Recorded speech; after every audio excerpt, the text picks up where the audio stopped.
Looking for gift ideas for teachers? Well, I have one for you today using the Stampin' Up! Pick For You stamp set. And I'm going to show you how you can use the same idea for friends or anyone else you'd like to give a small gift to say thanks.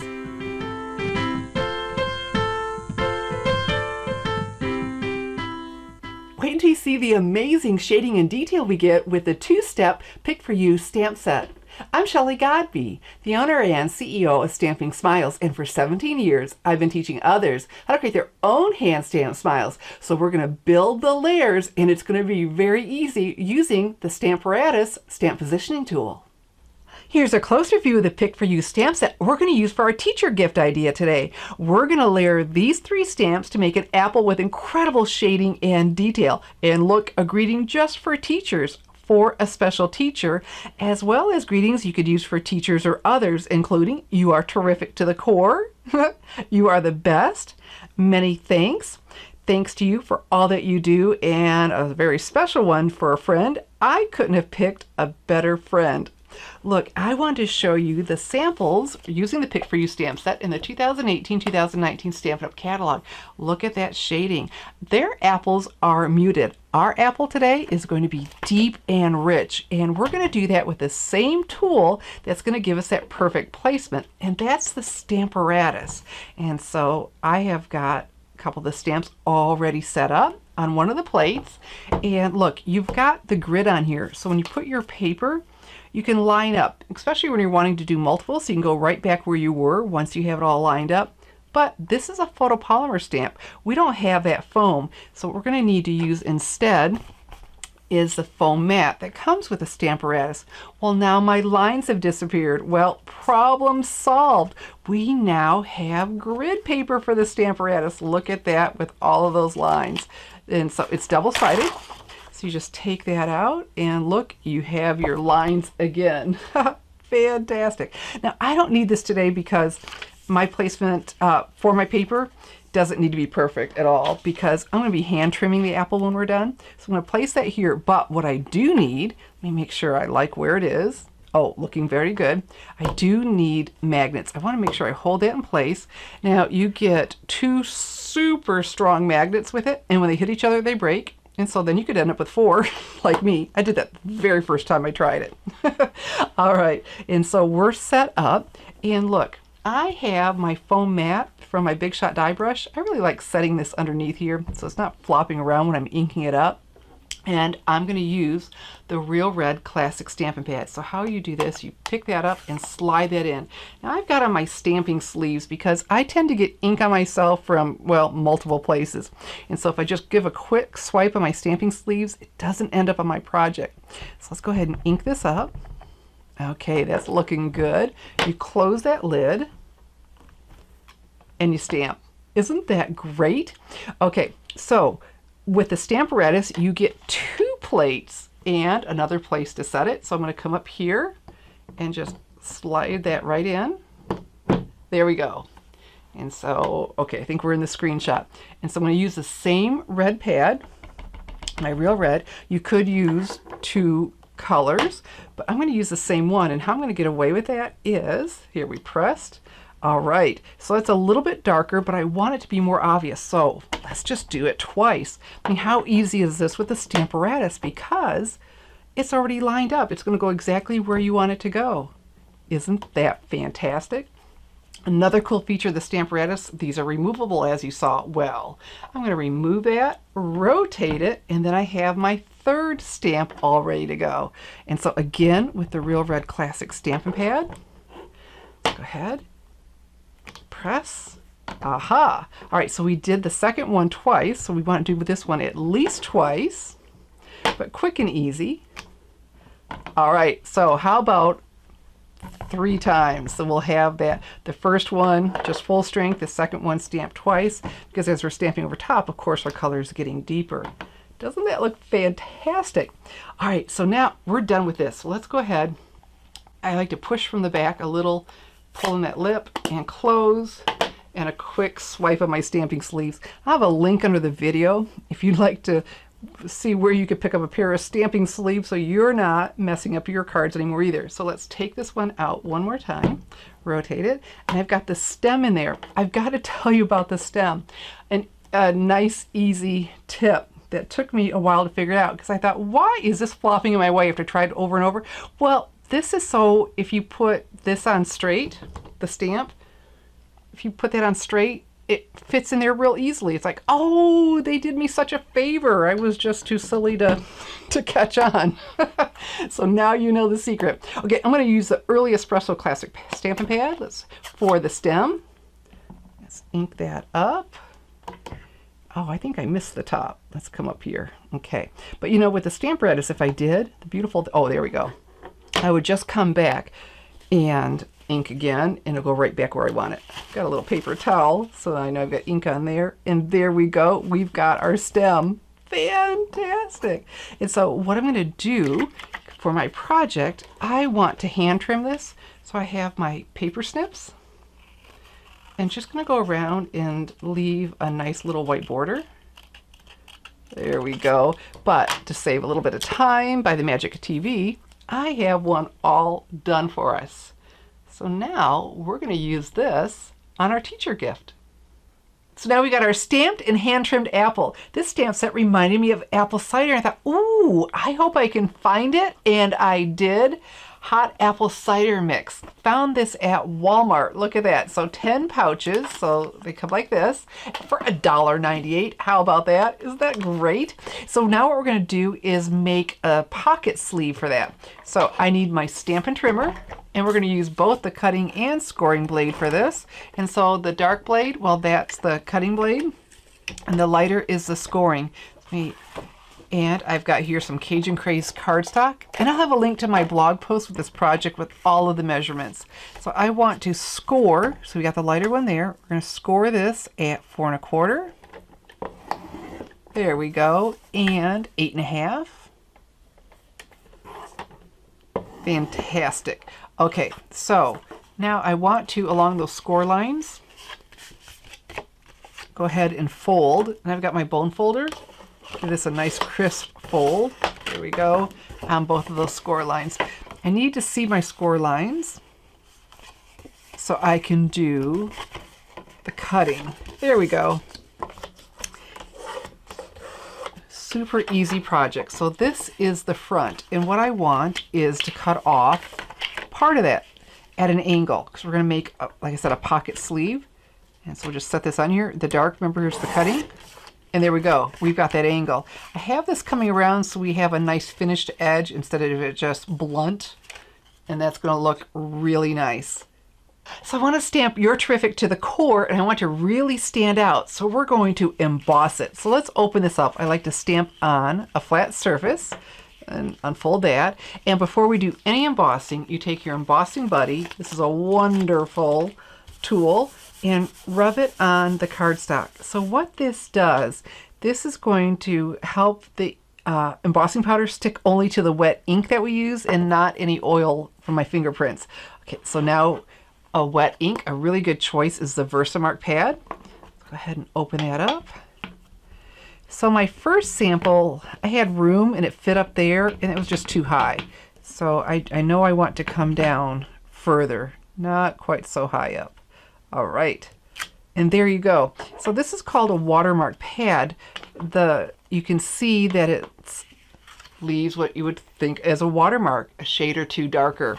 So you could use that for a background. It'll get lighter as it dries, but what's really nice about it is it's slow to dry, so really great for embossing. So I've got a paper plate to catch my white Stampin' Emboss powder. So put this on here. Sprinkle it on. Now, seriously, this is my favorite part. When you take it away and the powder clings to the image, it's like, oh, that is so cool. I think I did. Okay, if you miss any, you can just go back and put a little bit more on. And this will stay wet a really good while. All right, so let me tap there, get off some excess. Fantastic. See how it only stuck to the powder?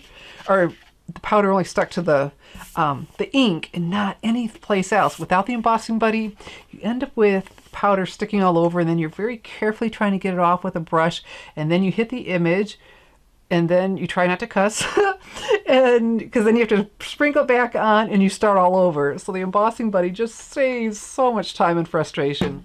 So I've got my heat tool. What a wonderful tool this is. And so the first setting is for drying ink, but we want to do more than that. We want to melt the embossing powder. So I'm putting on that second setting. I'm going to hold this to it until I see it go from this powdery to shiny. As soon as I see, there you go. As soon as I see that, I move on because I don't want to burn my cardstock. This is very intense heat. Oh, look at that. And once you get it going, it goes really quickly. And this just never fails to thrill. There you go. Look how well that stands out against the Cajun Craze cardstock.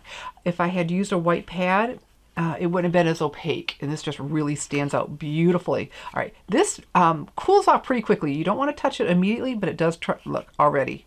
All right, but if you touch it immediately, I've done it, you can smear it. So now we want to hold this together nice and strong. So what I'm going to use is the Tear and Tape adhesive.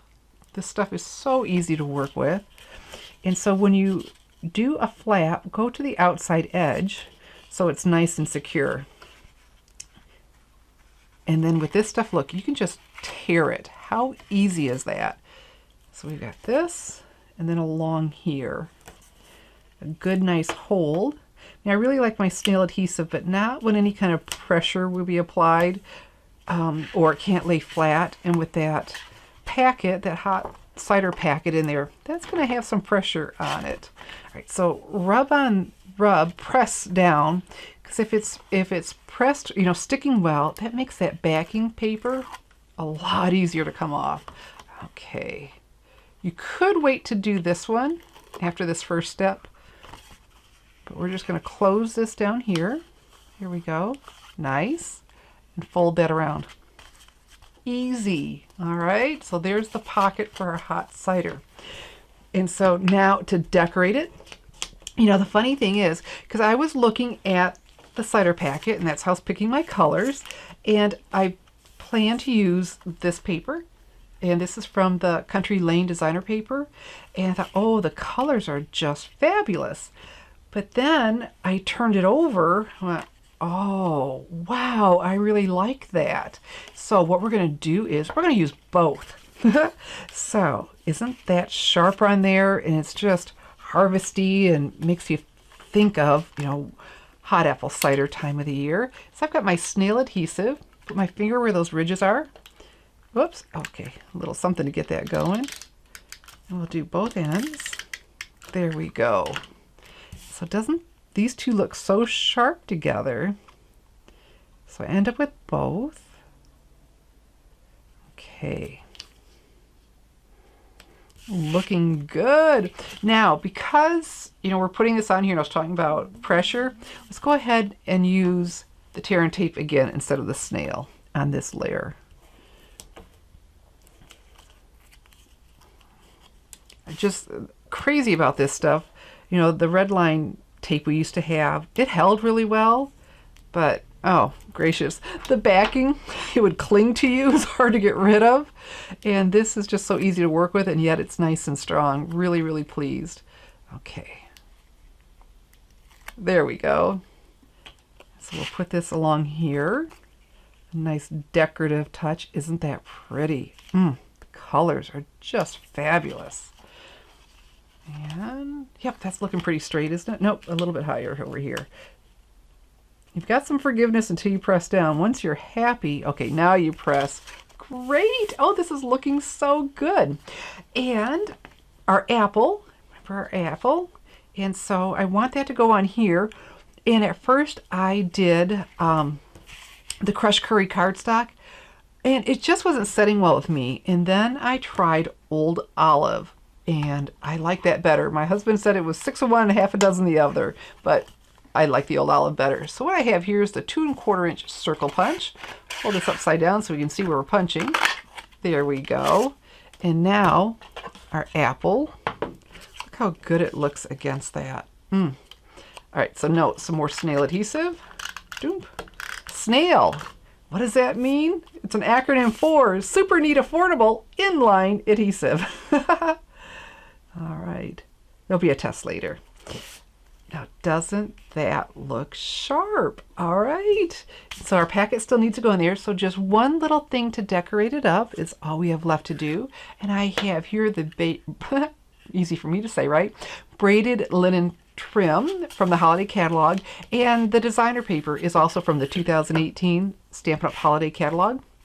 So both of those are limited edition, but available in my online store. All right, so this was really easy to tie into a bow when I did my sample. Hopefully it will be right now too. And whenever I tie, the tails always tend to go away from me. So instead of fighting it, I just tie my bows upside down.